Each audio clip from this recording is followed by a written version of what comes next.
Bagaimana ditulis oleh seorang yang bernama Zamiha Al-Ghari dalam satu surat khabar. Ibn Qayyim sesat dan segala karangannya sesat.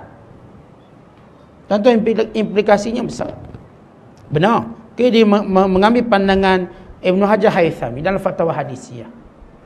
Dan mengambil pandangan Taqiyuddin Subki. Mengambil pandangan Tajuddin As-Subki. Kita katakan begini.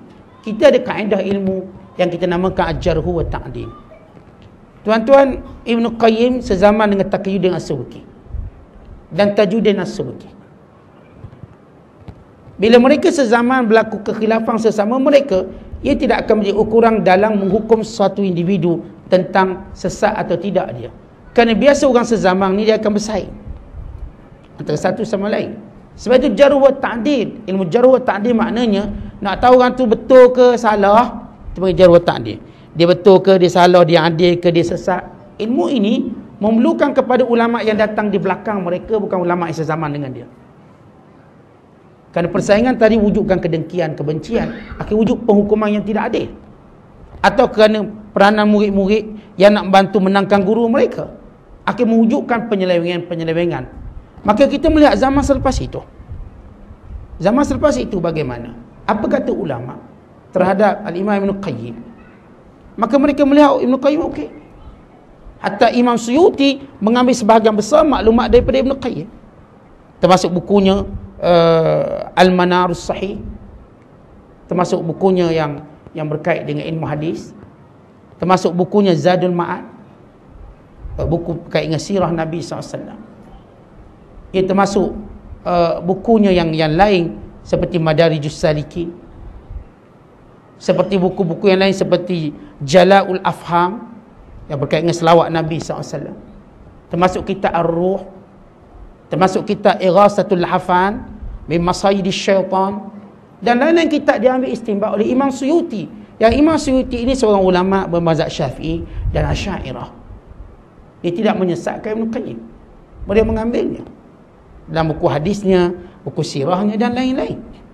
Artinya tuan-tuan, dengan orang yang tidak faham bagaimana manhaj Quran ni dalam menerima kekhilafan, mereka dengan mudah mengkafirkan, menyesatkan orang dengan mudah.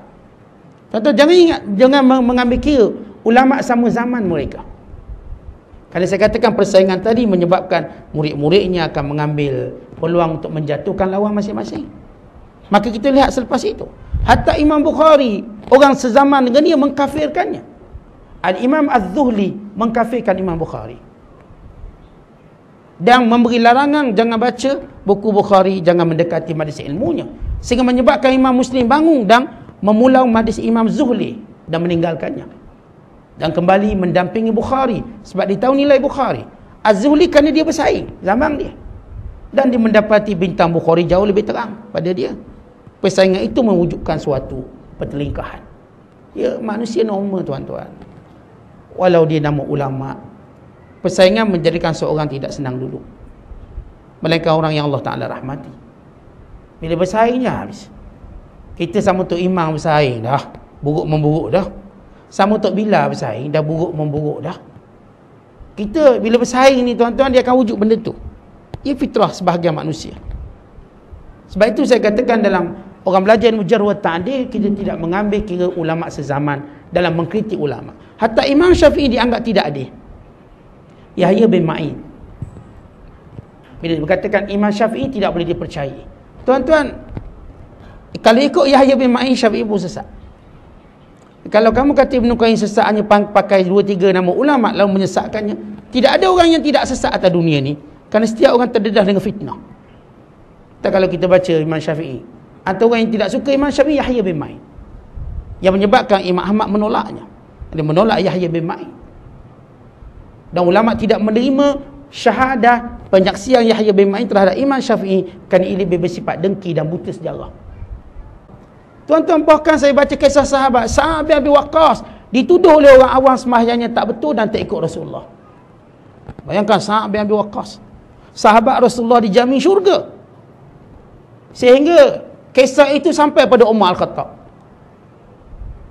Umar Al-Khattab bila sampai satu berita dia cek, walaupun dia tahu bohong, cek. Nak tahu siapa? Maka dihantar utusan tanya semua masjid-masjid, benarkah Sa'ad tak pandai sembahyang? Sembahyangnya tak betul. Akhir dapati ada 2 masjid yang kata Sa'ad sembahyang tak betul. Okey, dia pergi cek dulu masjid tu. Siapa yang kata tak betul? Ada seorang hamba Allah yang dia cukup dengki pada Sa'ad bin Abi Waqqas, dan dia ada pengaruh untuk masjid tu. Maka tuan-tuan sekalian, Sa'ad dipanggil oleh Umar Khattab dan menjelaskan kepada orang yang cuba fitnah dia. Lalu apa kata Sa'ad? Demi Allah, aku sembahyang di belakang Rasulullah, dan aku tahu bagaimana Rasulullah sembahyang daripada diangkat takbir sampai ditahiyat. Aku duduk belakang dia. Di sepanjang aku hidup, sepanjang Rasulullah hidup, aku sembahyang di belakangnya, mengikuti takbir Ratul Ihram yang pertama sehingga tahiyat. Dan sembahyangku lah yang mirip dengan Nabi SAW. Rupanya orang ni tak puas hati. Sebab apa? Dia tak dapat bahagian dia. Adalah bahagian dia tak dapat, projek tu tak dapat, projek ni tak dapat. Biasa. Maka dia memfitnah.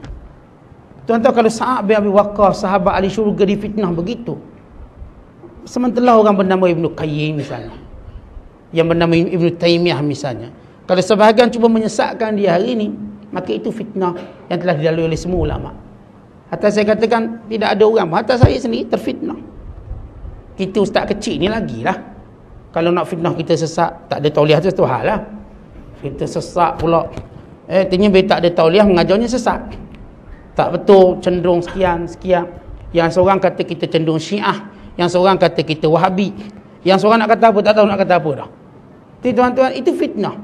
Hari ini orang akan tuduh kita 3 benda. Ustaz-ustaz dituduh 3 benda. Wa imma dia akan tuduh seorang ustaz itu Wahabi, atau Syiah, atau parti pembangkang. 3 je. Salah satu tak akan selamat. Dia akan tuduh. Tuduhan itu untuk menjauhkan orang ramai daripada para ulama. Ulama tadi kalau tak dikatakan Syiah, okey, tak selamat daripada Syiah. Wahabi pun tak, sebab dia mengajar kitab pondok. Ni parti pembangkang, itu tak selamat, lekat kat situ. Maka sebab tu dia tak nak belajar ustaz tu. Hatta kau selamat pun, okey, bukan parti pembangkang, tak ada parti ustaz ni, okey. Ustaz ni nampak macam neutral. Kita pula sakit lutut, tak pergi belajar. Tanya alasan pada individu pula. Dia tetap orang menolak. Dengan apa cara? Jadi tuan-tuan, kalau kita dengar fitnah ada ustaz meraba pula, begini-begini, cukup bila kita dengar orang baik disandarkan dengan fitnah, maka kita menyebut haza buhtanun azim, ini pendustaan yang besar. Ya, semoga Allah Ta'ala, kita katakan orang-orang yang fitnah ini Allah Ta'ala bongkarkan keaibannya. Sebab Nabi ajar kita, siapa pertahankan maruah orang Islam, maka Allah Ta'ala akan menjauhkan wajahnya dari api neraka. Man radda irda akhi, siapa pertahankan maruah saudaranya, maka Allah Ta'ala akan radda wajhahu anin nar, akan mempertahankan wajahnya daripada kena api neraka. Itu saudara, apatah lagi ulama-ulama Islam.